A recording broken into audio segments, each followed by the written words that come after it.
Almost 8-9 खात्यांची जबाबदारी होती. पण सरप्राइझिंगली म्हणजे दुरुस्ती यासाठी की त्यावेळेला महिला बालविकास एका पुरुष मंत्र्यांकडे होतं आणि मी राज्यमंत्री असून सुद्धा म्हणजे महिला असून सुद्धा जे एक म्हणतो ना एक प्रचलित पद्धत असते त्याला एक दुजोरा देऊन त्यावेळेला ते डिपार्टमेंट सांभाळण्याची तशी माझ्यावर जबाबदारी नव्हती. पण महायुतीच्या दोन्हीही सरकारमध्ये गेल्याही 2 वर्षामध्ये आणि आता महिला व बालविकास विभाग सांभाळण्याची जबाबदारी मला सरकार किंवा महायुतीकडून दिली गेलेली आहे. कसं पाहताय आता, कारण अतिशय महत्वाचं हे खातं आहे. 2030च्या अजेंड्यावर आपण चर्चा करतोय. त्या दृष्टिकोनातून महिला आणि बालविकास हे खातं अतिशय महत्वाचं हे खातं मानलं जातं. एक तर महिला हा एक अतिशय महत्वपूर्ण घटक आणि महिलांचं बदलतं रूप किंवा महिलांच्या बदलत्या प्रायोरिटीज आपल्याला पाहायला मिळतात. आज करिअर आणि महिलांना आर्थिकरित्या सक्षम होणं हे त्यांना खूप महत्वपूर्ण वाटतं आणि मग त्या दृष्टिकोनातून ह्या खात्याची एका बाजूला जबाबदारी सांभाळत असताना धोरणाच्या माध्यमातून म्हणजे आज 4थं महिला धोरण आम्ही आणलं. पहिलं जे आहे ते 94 मध्ये आलं होतं आणि त्याच्यानंतर 10-10, 15-15 वर्षाच्या कालावधीनंतर धोरणं येत गेली. आम्ही 2024 मध्ये 4थं महिला धोरण आणलं. त्याच्या आधीचं 3रं 2014 मध्ये आलं होतं. सो धोरणाच्या माध्यमातून विमेन पॉलिसीच्या माध्यमातून ज्या वेळेला आपण प्रयत्न करतो बदल आणण्याचा तो सामान्य माणसाला किंवा महिलेला धोरण म्हणजे काय हे पटवून देणं किंवा याच्यातून नक्की काय होणार आहे या गोष्टी त्यांच्यापर्यंत पोहोचवणं खूप अवघड असतं. सो आम्ही धोरण अशा पद्धतीनं आखलं की ते खूप संक्षिप्त आणि टू द पॉइंट असावं. सो त्याच्यामुळे धोरण तयार करताना अष्टसूत्री धोरण आम्ही त्याला म्हणतो की we have concentrated on 8 points ज्याच्यामध्ये महिलांना आर्थिकरित्या सक्षम करणं, महिलांच्या शिक्षणाकडे अधिकाधिक लक्ष देणं, महिलांना पर्यावरणपूरक बाबीमध्ये समावेश करून घेणं. दिस इज म्हणजे आपण महिलांना कधी एन्व्हायरमेंट ऍक्टिव्हिटीजमध्ये कधी सहभागी करून घेत नसतो किंवा त्याच्यामध्ये आम्ही प्रत्येक विभागाला एक हे केलं की प्रत्येक विभागाने एक तरी योजना ही महिलांना कॉन्सन्ट्रेट करून आणावी. जसं आज परिवहन विभागाने निर्णय घेतला की एसटी बसेसमध्ये प्रवास करताना 50% सवलत महिलांना, तो अनेक महिलांना सार्वजनिक जीवनामध्ये त्याचा खूप फरक आपल्याला जाणवतोय. मुख्यमंत्री लाडकी बहीण योजना असेल, 1500 थेट त्यांच्या खात्यामध्ये जातात. एक त्यांना आर्थिकरित्या सक्षम करण्याच्या दृष्टिकोनातून ही योजना खूप महत्वाची आहे. उच्च व तंत्र शिक्षण विभाग त्यांनी एक योजना आणली की मोफत शिक्षण, 8 लाखापेक्षा कमी उत्पन्न ज्या कुटुंबाचं असेल त्या मुलींना जर उच्च शिक्षण घ्यायचं असेल तर मोफत शिक्षण. आत्ताच काही दिवसांपूर्वी सार्वजनिक बांधकाम विभागासोबत आम्ही एक बैठक घेतली आणि त्याच्यामध्ये एक निर्णय घेण्यात आला की प्रत्येक 30 ते 50 किलोमीटरमध्ये महिलांसाठी एक सार्वजनिक शौचालय आणि त्याचबरोबर महिला बचत गटांचा एक स्टॉल हा त्यांच्यासाठी उपलब्ध करून देण्यात यावा. तो अशा काही गोष्टी आहेत या धोरणाच्या माध्यमातून करत असतो. त्यामुळे या विभागामध्ये काम करत असताना दुसऱ्यांदा या विभागाची जबाबदारी घेत असताना मला एका गोष्टीचा आनंद आहे की मला कंटिन्युइटी मेंटेन करता येणार आहे.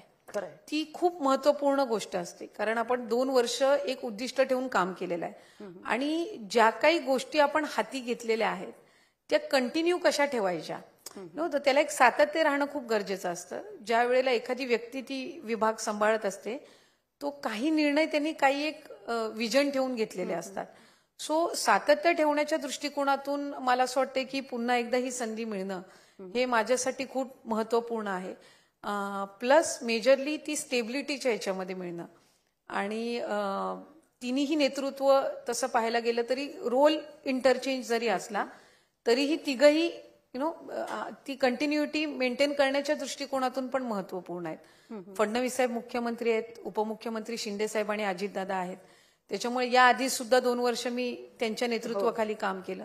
तो विभाग म्हणून काम करताना सातत्य ठेवण्याच्या दृष्टिकोनातून मला असं वाटतं हा सर्वात अनुकूल कार्यकाळ आहे. तुम्ही आता उल्लेख केला स्वच्छते संदर्भातला आणि शौचालया संदर्भातला. लाडकी बहीणवर तर मी येणार आहेच, पण सगळ्यात महत्वाचं म्हणजे शौचालयाचा आता उल्लेख झाला म्हणून विचारते.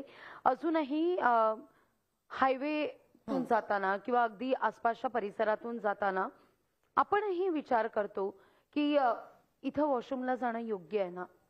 अजूनही मनात ही शंका येते.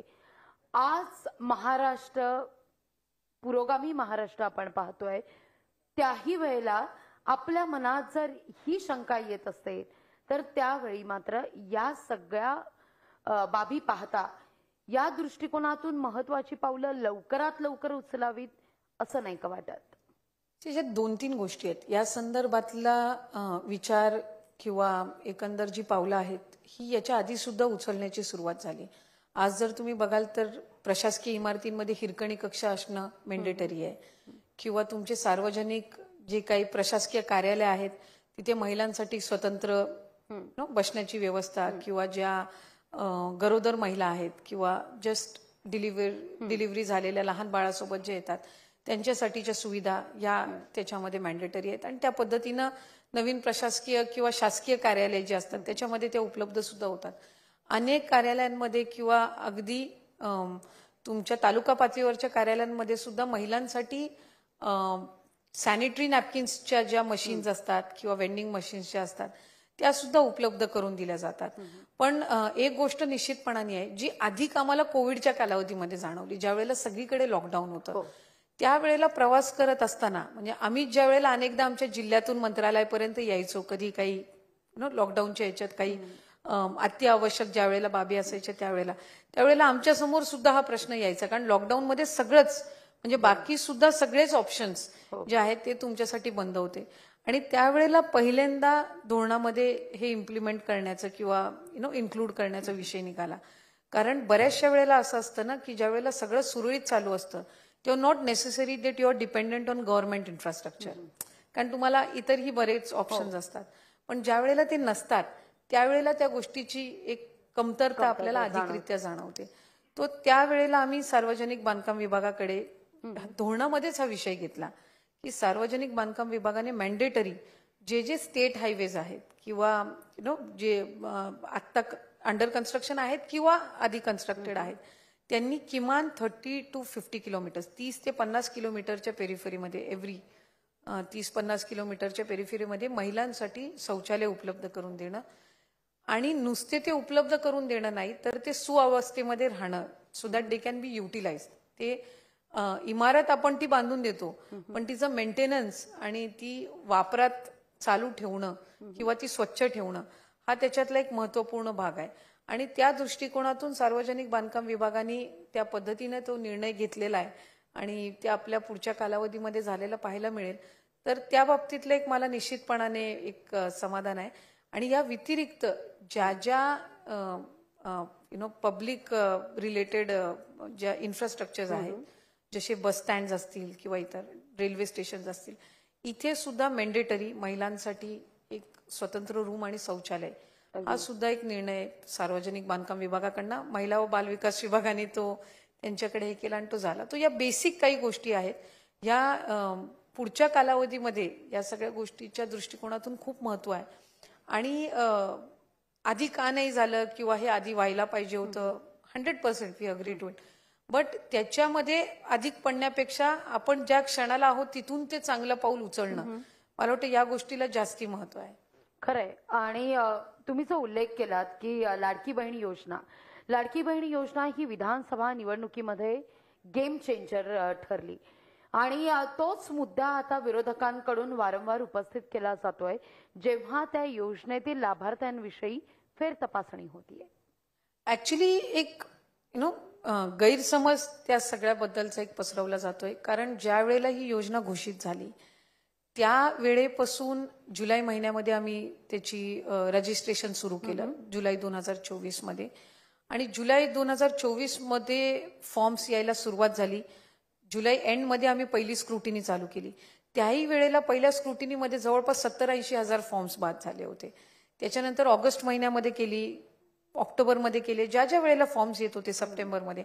आणि प्रत्येक वेळेला जे स्क्रुटिनीमध्ये आम्हाला ज्या ज्या वेळेला जी स्थानिक प्रशासना लेवलवर ज्या ज्या काही स्क्रुटिनी होत होत्या त्याच्यामध्ये जे फॉल्टर्स आढळले फॉर्म्स त्यांना त्या वेळेला त्याच्यातनं बाहेर काढलं गेलेलं आहे. आणि दुसरी गोष्ट आम्ही एकही शासन निर्णयामध्ये बदल नाही केलेला आहे. शासन निर्णय जो होता जुलै महिन्यामध्ये जो निर्गमित केला तो शासन निर्णय आजही लागू आहे.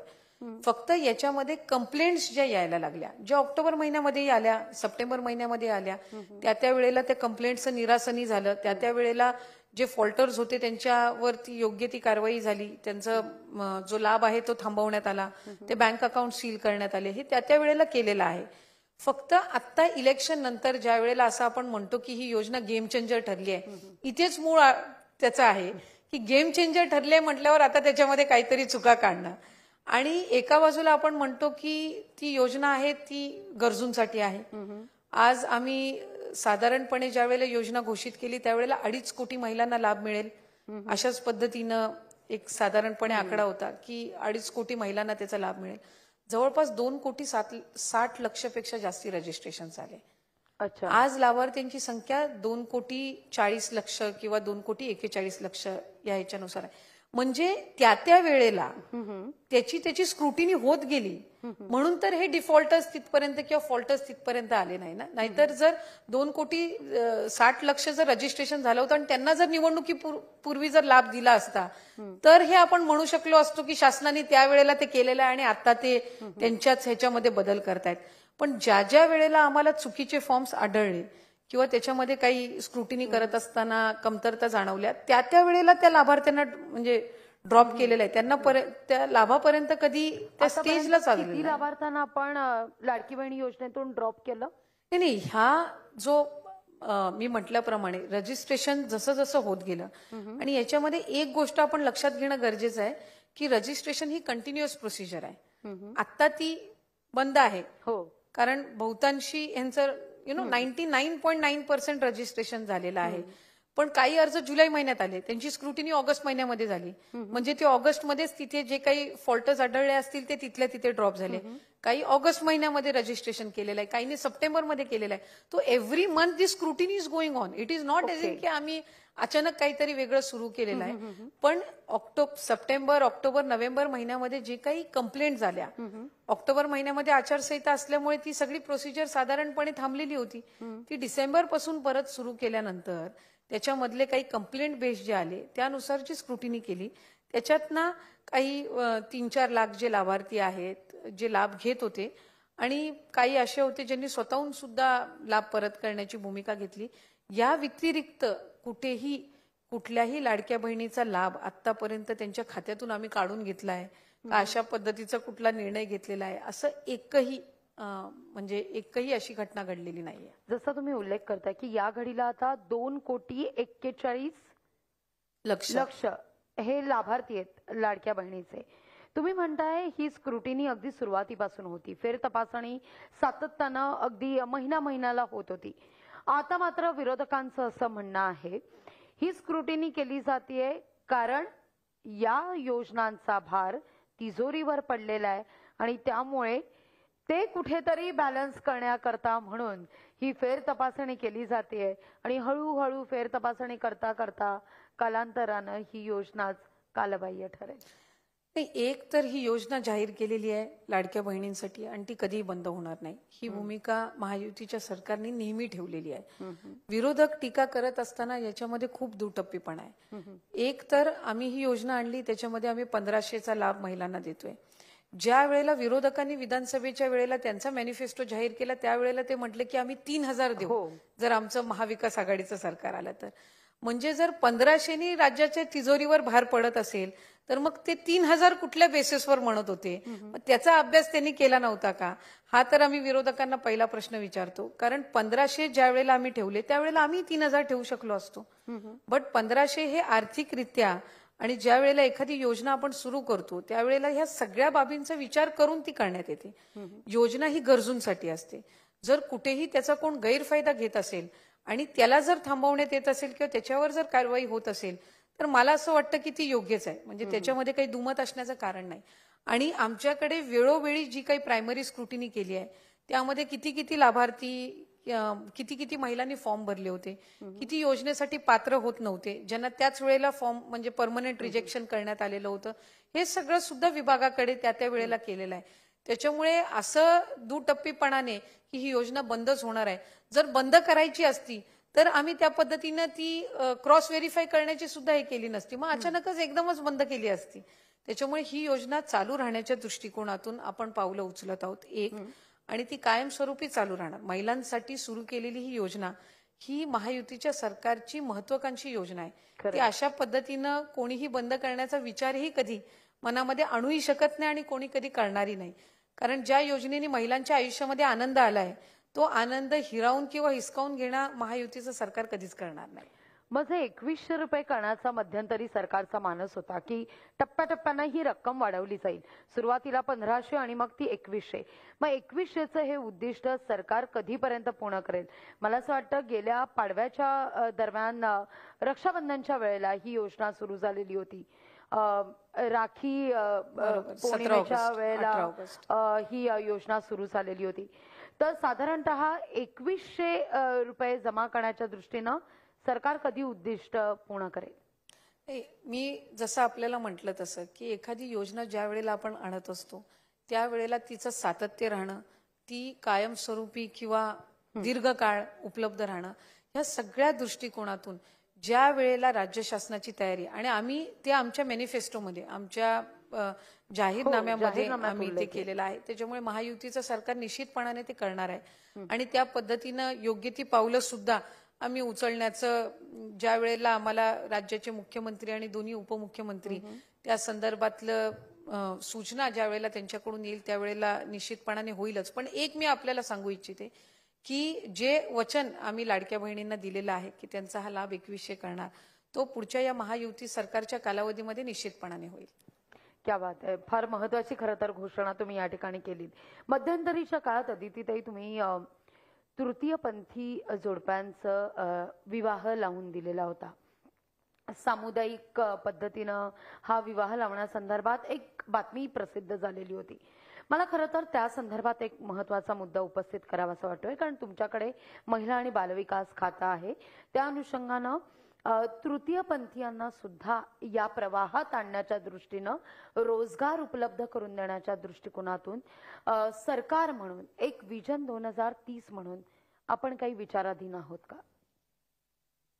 खरं तर तृतीयपंथीयांकडे समाजाचा आधी बघण्याचा दृष्टिकोन किंवा त्यांना त्यांचे अधिकार मिळावेत या दृष्टिकोनातून खूप कमी वेळेला तशा पद्धतीचं एक प्लॅटफॉर्म त्यांना मिळालंय.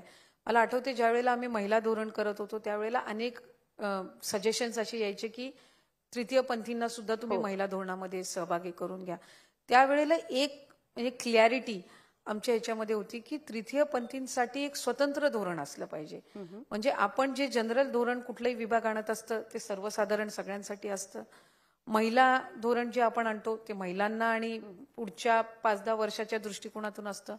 आम्ही महिला व बालविकास विभाग म्हणून ते धोरण आखत असतानाच आम्ही सामाजिक न्याय विभागाला त्या संदर्भातली एक विनंती केली की तृतीयपंथीयांसाठी एक स्वतंत्र धोरण हे त्या विभागाने आणावं, जेणेकरून त्यांचे जे काही सामाजिक जीवनामध्ये जगत असताना ज्या काही अडीअडचणी आहेत किंवा जे काही एक स्पेशल अटेन्शन त्यांना देण्याची गरज आहे. कारण एखादं धोरण आपण स्वतंत्र त्यांच्यासाठी आखल्याशिवाय आपल्याला पुढच्या 5-10 वर्षात तो बदल झालेला पाहायला नाही मिळणार. एक, आणि ज्या वेळेला ते धोरण सामाजिक न्याय विभागाकडून आणलं जाईल त्यावेळेला त्याच्याकडे सकारात्मक पद्धतीनं बघण्याचा दृष्टिकोन सुद्धा हा समाजाने आणि माध्यमांनी सगळ्यांनी आपण मिळून ठेवला पाहिजे. कारण शेवटी जगण्याचा अधिकार हा त्यांना सुद्धा आहे आणि ज्या सुविधा सामान्य माणूस म्हणून, स्त्री किंवा पुरुष म्हणून आम्हाला मिळतात किंवा आपल्याला सगळ्यांना मिळतात, त्या त्यांना एक माणूस म्हणून देण्याचा सुद्धा अधिकार आणि तो मागण्याचा अधिकार त्यांचा सरकारकडून निश्चितपणाने. तर मला साधारणपणे वाटतं की त्या धोरणाची सुरुवात सुद्धा त्या संबंधित विभागाने केलेली आहे आणि त्याच्यामध्ये जसं इतर धोरणांमध्ये सूचना मागवल्या जातात आणि निश्चितपणाने तृतीयपंथीचे जे वेगवेगळे घटक आहेत, कॅटेगरीज आहेत, त्यांच्याकडून त्या सूचना मागवल्या जातील आणि त्या धोरणाची अंमलबजावणी सुद्धा एक चांगल्या पद्धतीने तो विभाग करेल. अगदी अगदी शेवटचा सवाल अदिती, तुमच्याकडे एक युवा चेहरा म्हणून पाहिलं जातं. महिला आणि बालविकास अतिशय महत्वाचं हे खातं आज तुमच्याकडे असताना विजन सुद्धा तितकंच द्रष्टेपणानं मांडणं हे फार गरजेचं आहे. अजूनही महाराष्ट्रात कुपोषित मातांचा प्रश्न आहे, कुपोषित बालकांचा प्रश्न आहे, आदिवासी पाड्यात हा प्रश्न फार मोठ्या प्रमाणावर आहे. या हे सगळे प्रश्न असताना, महिला सुरक्षेचा प्रश्न आहे, हे सगळे महत्वाचे प्रश्न असताना आज 2030 कडे पाहताना 5 महत्वाचे असे कुठले मुद्दे आहेत जे प्रकर्षानं तुम्हाला मार्गी लावायला आवडतील? पहिला जो मुद्दा मला असं वाटतं की हाती घेणं गरजेचं आहे तो म्हणजे फायनान्शियल लिटरसी, महिलांना आर्थिकरित्या साक्षर करणं. कारण आपण त्यांच्याकडे बऱ्याचशा वेळेला जो काही लाभ असेल, वेगवेगळ्या योजनांचा असेल, किंवा ते काही घरकाम करून किंवा जो काही त्यांचा म्हणजे व्यवसाय असेल किंवा जिथे ते काम करत असतील त्याच्यातून जी काही त्यांना फायनान्स त्यांच्याकडे जमा होतो त्याच्याबद्दल ते तितके लिटरेट नसतात. ते कशा पद्धतीने इन्व्हेस्ट करायचे, कशा पद्धतीने त्यांच्या फ्युचरसाठी सेव्ह करून ठेवायच्या. मला असं वाटतं फायनान्शियल लिटरसी इज वन, आर्थिक साक्षरता हा पहिला मुद्दा ज्याच्यावर काम करायला महिला व बालविकास विभाग म्हणून आम्हाला आवडेल. दुसरं महत्वपूर्ण भाग म्हणजे मेंटल अँड सायकोलॉजिकल अवेअरनेस, जो आजच्या काळात फार महत्वाचा आहे. कारण आज आम्ही बघतो, कारण माझ्याकडे महिला आणि बालविकास दोन्ही विभाग आहेत आणि बऱ्याचशा वेळेला सायकोलॉजिकली अनफिटनेस हे आम्हाला खूप जाणवतं.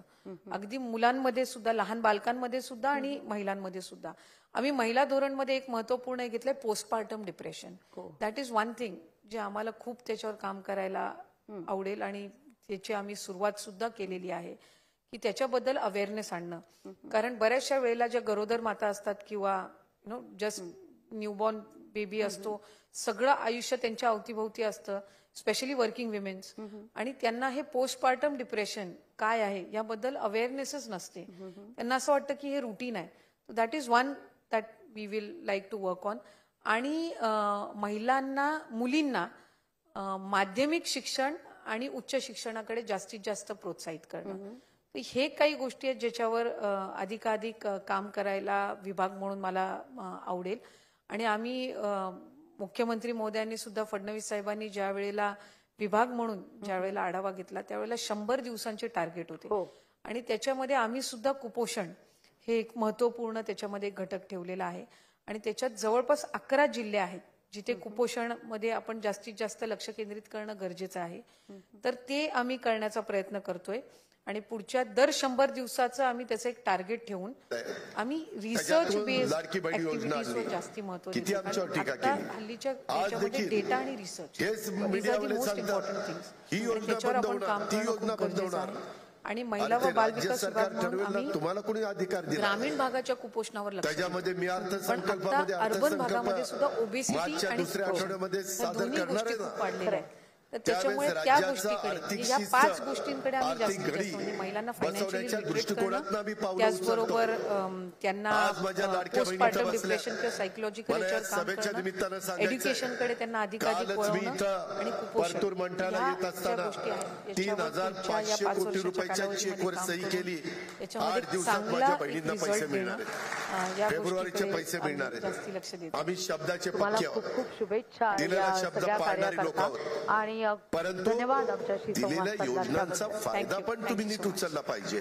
अगदी 1 रुपयामध्ये पीक विम्याची योजना आणली, काढली, माझ्या शेतकऱ्याला ती परवडावी. Mic please. परंतु त्याच्यामध्ये किती चुकीचे प्रकार मला येतोय आवाज ऐकू. काही गायरानं स्वतःची दाखवली, देवस्थानच्या जमिनी स्वतःच्या दाखवल्या, पिकं दाखवली. 25 दवाखान्यामध्ये घेऊन जातो डॉक्टर. जर तुम्ही चुका करायला लागला तर ते पाप कुठे फेडा, वर गेला तरी परमेश्वर तुम्हाला माफ करणार नाही. तुम्ही नियमाने वागा ना, लक्ष नाही दिलं. तुमचा अधिकार आहे. तुमच्यावर अन्याय झाला जरूर तो अन्यायाला त्या ठिकाणी वाचा फोडण्याचं काम, दाद मागण्याचं काम तुम्ही करा. तो घटनेचे शिल्पकार डॉक्टर बाबासाहेब आंबेडकरांनी संविधानाच्या माध्यमातून तुम्हाला दिलेला अधिकार आहे. त्याचा आम्हालाही आदर आहे, तुम्हालाही आदर आहे आणि त्याच रस्त्याने आम्ही पुढे चाललोय. परंतु कुठंतरी एखादी चांगली योजना आणायची आणि ती ज्या घटकाकरता आणलेली आहे त्या घटकाला त्याचा फायदा होण्याच्या ऐवजी ज्यांची आर्थिक परिस्थिती चांगली आहे घेऊ शकत नसतो, त्यांनी त्याचा फायदा घेणं हे बरोबर नाही. आम्ही केंद्र शासनाकडे कुठेतरी थांबलं पाहिजे. सकारात्मक पद्धतीने आम्ही आणि एक निर्णय जो आम्ही मागच्या कालावधीमध्ये घेतला, जो घेणारं महाराष्ट्र राज्य पहिलं ठरलंय ते म्हणजे बाळाच्या नावापुढे पहिलं आईचं नाव, मग त्याच्या वडिलांचं नाव आणि आडनाव लावणं. हा निर्णय महाराष्ट्र राज्य म्हणून पहिल्यांदाच घेण्यात आला आणि देशात एकमेव राज्य आहे. सो तुम्ही जी खरं सांगितली ही जेन्युइन अडचण आहे. त्याला बायफर्केट करणं की सेक्स वर्कर्सचीच आहेत किंवा ह्याच्यानी द क्वेश्चन म्हणजे जर एखादी महिला, मी आहे, मला माझ्या नवऱ्याचं नाव नाही लावायचं, जसं मी एकल महिला आहे, मी सक्षम आहे, जर मी त्याचं गर्भ ठेवते आणि मला ताकद आहे वाढवायची, तर दुसऱ्यांना हट्टाच नसावा. तो स्त्रीचा जास्त सन्मान असेल मला वाटतं. जी. आणि महाराष्ट्राला कधीतरी भविष्यामध्ये एखादी महिला मुख्यमंत्री बघायलाही आम्हाला आवडेल. एवढ्या सक्षम महिला आहेत तर तेही आम्हाला बघायला आवडेल. थँक्यू. खूप खूप धन्यवाद ताई, इथे आलात आणि सगळ्या प्रश्नांची अगदी मनमोकळ्या गप्पा खरं तर तुम्ही मारलात आणि उत्तरं दिलीत, त्याबद्दल तुमचे मनापासून आभार.